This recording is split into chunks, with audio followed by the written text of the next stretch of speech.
S, welcome back to my YouTube channel J Sanchari Guru. ಇವತ್ತು ಒಂದು ಒಳ್ಳೆ ವೀಡಿಯೋನ ನಿಮಗೆ ತೋರ್ಸಕ್ಕೆ ಹೊಂಟಿದ್ದೀನಿ. ಯಾವುದಪ್ಪ ಅಂತ ಹೇಳಿದರೆ, ಹರಿಯಾದಲ್ಲಿ ಇರ್ತಕ್ಕಂಥ ಒಂದು ತುಂಗಭದ್ರಾ ನದಿ.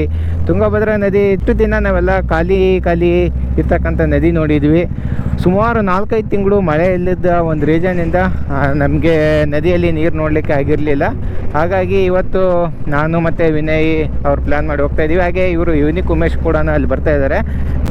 ಓಕೆ, ಸರ್ಕಲ್ ಸ್ಟ್ರೈಟ್ ಹೋಗೋಣ.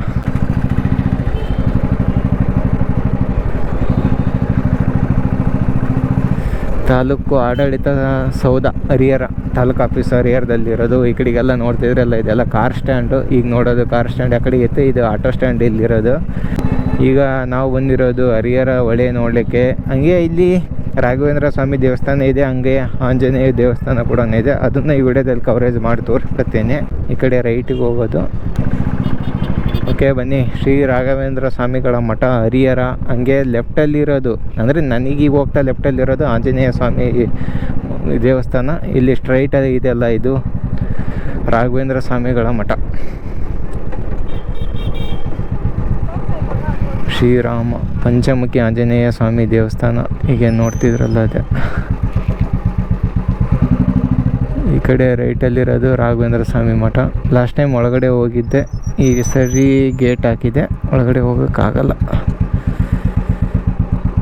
ವಾತಾವರಣ ಚೆನ್ನಾಗಿರೋದಕ್ಕೂ ಅದಕ್ಕೂ ಎಲ್ಲರೂ ದೇವಸ್ಥಾನಕ್ಕೆ ಹಂಗೆ ಹಿಂದ್ಗಡೆ ಹೊಳೆ ಏನಿದೆ, ಹೊಳೆ ಹತ್ರ ಬರ್ತಾ ಇದ್ದಾರೆ. ಓಕೆ, ಫೈನಲಿ ಬಂದು ರೀಚ್ ಆದ್ವಿ. ನಮ್ಮ ಗಾಡಿನ ಇಲ್ಲಿ ಪಾರ್ಕಿಂಗ್ ಮಾಡಿದ್ದೀವಿ. ವಿನಯ್ ಬರಬೇಕು, ವಿನಯ್ಗೋಸ್ಕರ ವೆಯ್ಟಿಂಗ್. ಸಮುದಾಯ ಭವನ ಕೆಳಗಡೆ ಈಗೇನು ನೋಡ್ತಿದ್ರಲ್ಲ, ಅಪೋಸಿಟ್ ಸಮುದಾಯ ಭವನ ಅದು.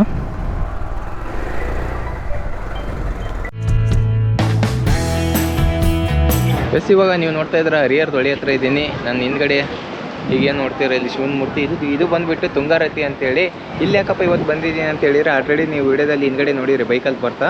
ಈ ಹರಿಹರದ ಹೊಳೆ ಒಂದು ತುಂಬಾ ಚೆನ್ನಾಗಿ ತುಂಬಾ ನೀರು ಬಂದಿದೆ. 5-6 ತಿಂಗಳು ಹಿಂದ್ಗಡೆ ವೀಡಿಯೋ ಮಾಡಕ್ಕೆ ಬಂದಿದ್ದೆ, ತುಂಗಾರತಿ ಇದೆ ಮಾಡಕ್ಕೆ ಬಂದಿದ್ದೆ. ಬೇಕಾದ್ರೆ ಯೂಟ್ಯೂಬ್ ಚಾನಲಲ್ಲಿ ಇದೆ, ನೋಡ್ಕೊಳ್ಳಿ. ನೀರು ತುಂಬಾ ಕಡಿಮೆ ಇತ್ತು. ಇನ್ನೊಂದು ಏನಂತ ಹೇಳಿದರೆ, ಕಸ ಕಡ್ಡಿ ಅದೆಲ್ಲ ತುಂಬಾ ತುಂಬ್ಕೊಂಡಿತ್ತು. ಈಗ ನೀರು ತುಂಬಿ ಹರಿತಾ ಇದೆ. ಅದನ್ನು ತೋರ್ಸಕ್ಕಂತೇಳಿ ಹರಿಹರಕ್ಕೆ ಬಂದಿದ್ದೀನಿ. ಬನ್ನಿ ನೋಡ್ಕೊಂಬರೋಣ ಆ ಕಡೆ ಹೋಗಿ.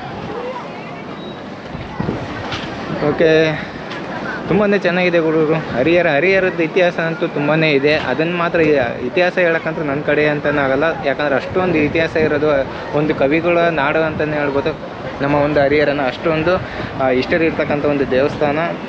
ಹರಿಹರೇಶ್ವರ ದೇವಸ್ಥಾನ ಕೂಡ ಇದೆ. ಈಗ ಪ್ರೆಸೆಂಟ್ ತುಂಗಾರತಿ ಕೂಡ ಇದೆ. ಈಗೇನು ನೋಡ್ತಿದ್ರಲ್ಲ ನೋಡಿ,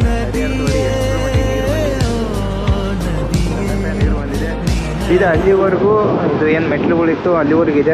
ಒಂದು ಕಾಲು ಭಾಗ ಒಂದು ಮೆಟ್ಲು ಇದೆ. ಬಟ್ ಈಗ ಅದೆಲ್ಲ ತುಂಬ್ಕೊಂಡ್ಬಿಟ್ಟಿದೆ. ನೋಡಿರಿ ಎಷ್ಟು ಜನ ನೋಡೋಕ್ಕೆ ಬರ್ತಾ ಇದ್ದಾರೆ. ಇಲ್ಲಿ ತುಂಬ ಜನ ಅಂತ ಈಗ ಬರ್ತಾ ಇರೋದು.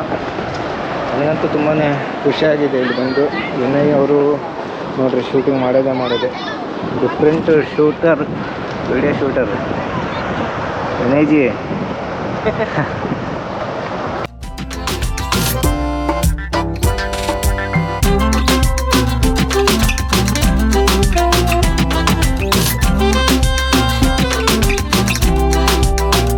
ಸ್ನೇಹಿತರೆ ನಮಸ್ಕಾರ. ಈಗ ನಾವಿಲ್ಲಿ ಹರಿಹರದಲ್ಲಿ ಇರ್ತಕ್ಕಂಥ ಹೊಸ ಬ್ರಿಡ್ಜ್ ಮೇಲೆ ಹೋಗ್ತಾ ಇದ್ವಿ. ಈಗ ತಾನೇ ನಮ್ಮ ಉಮೇಶ್ ಅವರು ನಮಗೆ ಸಿಕ್ಕರು. ಈ ಉಮೇಶ್ ಅವರು ಇಲ್ಲಿರ್ತಕ್ಕಂಥ ಬ್ರಿಡ್ಜ್ ಬಗ್ಗೆ ಒಂದು ಸಣ್ಣ ಮಾಹಿತಿ ಕೊಡ್ತಾರೆ. ಆ ಮಾಹಿತಿ ಏನಂತ ನೀವೇ ಕೇಳೋಣ. ಏನು ಹೇಳಿ ಬ್ರದರ್? ಅದು ಏನಿಲ್ಲ ಬ್ರೋ, ಪ್ರತಿಯೊಂದು ಬ್ರಿಡ್ಜ್ಗಳನ್ನು ಓಪನ್ ಮಾಡಬೇಕಾದ್ರೆ ಇನಾಗ್ರೇಷನ್ಗಿನ ಮುಂಚೆ ಆನೆಗಳನ್ನು ಕರೆಸಿ ಅದರಿಂದ ಆನೆಗಳನ್ನ ಪರೀಕ್ಷೆ ಮಾಡೋಕ್ಕೋಸ್ಕರ ಆನೆಗೆ ಬೇಗ ಪರೀಕ್ಷೆ ಮಾಡ್ತಾರೆ. ಬಟ್ ವೇಟ್ ತಡೆಯುತ್ತೋ ಇಲ್ಲೋ ಅದಕ್ಕೆ ಸಿಂಟಮ್ಸ್ ಬೇಗ ಗೊತ್ತಾಗುತ್ತಂತೆ. ಆನೆ ಸೊಂಡ್ಲಿ ಮುಂದ್ಗಡೆ ಉಸಿರಾಡ್ಕೊಂತ ಹೋಗುತ್ತಲ್ಲ, ಆನೆ ಸೊಂಡ್ಲಿಗೆ ಉಸಿರಾಡೋದು ಮುಂದ್ಗಡೆ ಚೆಕ್ ಮಾಡುತ್ತೆ. ಅದಕ್ಕೇನಾದ್ರೂ ಅಲ್ಲಿ ಭಯ ಆಯ್ತು ಅಂದ್ರೆ ಅದು ಹೋಗಲ್ಲ. ಅಲ್ಲಿ ಕಾಲೇ ಇಡಲ್ಲ. ಹಂಗಾದ್ರೆ ಇದು ಏನಾದರೂ ಒಂದು ವೇಟ್ ತಡೆಯುತ್ತೋ ನನ್ನ ವೇಟ್ ತಡೆಯುತ್ತಿಲ್ಲ ಅಂತ ಆನೆ ಗೊತ್ತಾಗುತ್ತಲ್ಲ. ಹೌದೌದು, ಅದು ವೇಟ್ ಜಾಸ್ತಿ ಇರುತ್ತೆ. ಏನಿಲ್ಲ ಅಂದ್ರೆ 500-600 kg ಇರುತ್ತೆ. 5 ಕ್ವಿಂಟಲ್ 6 ಕ್ವಿಂಟಲ್ ಇರುತ್ತೆ. ಒಂದು ಆನೆ 500-600 kg ಇರುತ್ತೆ. ಅದು ವಯಸ್ಸಿಗೆ ತಕ್ಕಂಗಿರುತ್ತೆ. ಆ ಥರ ಇರುತ್ತೆ. ಆ ಥರ ಆನೆಗಳನ್ನ ಕರೆಸ್ತಾರೆ ಅಂತ ನಮ್ಮ ಪೂರ್ವಿಕರು ಹೇಳ್ತಿದ್ರು. ಇವಾಗ ನಾವು ನೋಡಿಲ್ಲ, ಬಟ್ ನಾನು ನೋಡಿದಂಗೆ ಕೇಳಿದಂಗೆ ಆ ಥರ ಮಾಡಿದ್ರೆ ಮಾಹಿತಿ ಅಂತೀರಾ? ಇರ್ಬೋದು, ನೋಡ್ತಿರೋರು ಹೇಳ್ಬೇಕು ಅದನ್ನು. ಓಕೆ, ಈಗ ಇವ್ರು ಹೇಳಿರೋ ಪ್ರಕಾರ ಆನೆ ಒಂದು ಬ್ರಿಡ್ಜ್ ಮೇಲೆ ನಡೆಯುವಾಗ ಏನಾದರೂ ಒಂದು ಅದರಲ್ಲಿ ಏನಾದ್ರು ಲೂಪ್ ಹೋಲ್ಸ್ ಇತ್ತು ಅಂದರೆ ಅದು ಕಂಡು ಹಿಡಿತೈತೆ ಅಂತ ಹೇಳಿದರು.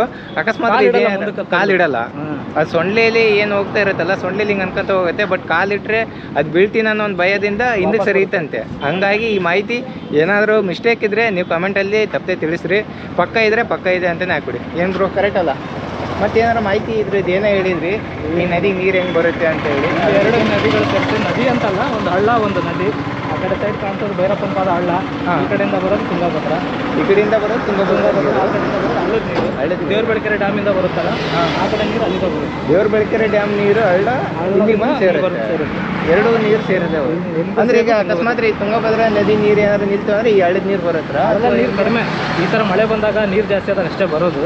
ಹಾಂ, ಅಂದರೆ ಈಗ ಜಾಸ್ತಿ ನೀರು ಅಂದ್ರೆ ತುಂಗಭದ್ರದೇ, ತುಂಗಭದ್ರಾ ನದಿ ಅಲ್ಲಿದೆ ನೀರು ಜಾಸ್ತಿ ಬರೋದು. ಏನು ಇಲ್ಲಿ ದೇವ್ರ ಬೆಳಕೆರೆ ನೀರು ಎತ್ತಿದಾಗ ಮಾತ್ರ ಭೈರಪ್ಪನ ಪಾದ ಆ ಡ್ಯಾಮ್ ಏನು ಓಪನ್ ಮಾಡಿದಾಗ ಅದಷ್ಟೇ ಬರೋದು.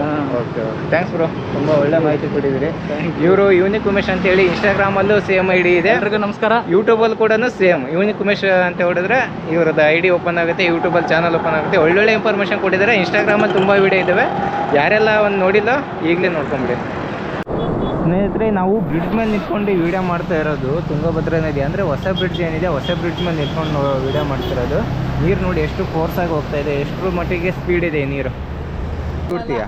ದೋಣಿ ಬಿಡ್ತೀನಿ, ಅದನ್ನ ಹಿಂಗೆ ಇದು ಮಾಡ್ಕ ಹೆಂಗೆ ಬಿಡಪ್ಪ ಹೋಗ್ಲಿ. ನೋಡ್ರಿ, ನಮ್ಮ ವಿನಯ್ ಯೂಟ್ಯೂಬರು ದೋಣಿ ಬಿಡ್ತಾರಂತೆ, ಬಟ್ ಆ ದೋಣಿ ಬರಲ್ಲ ಅದು. ವಾವ್,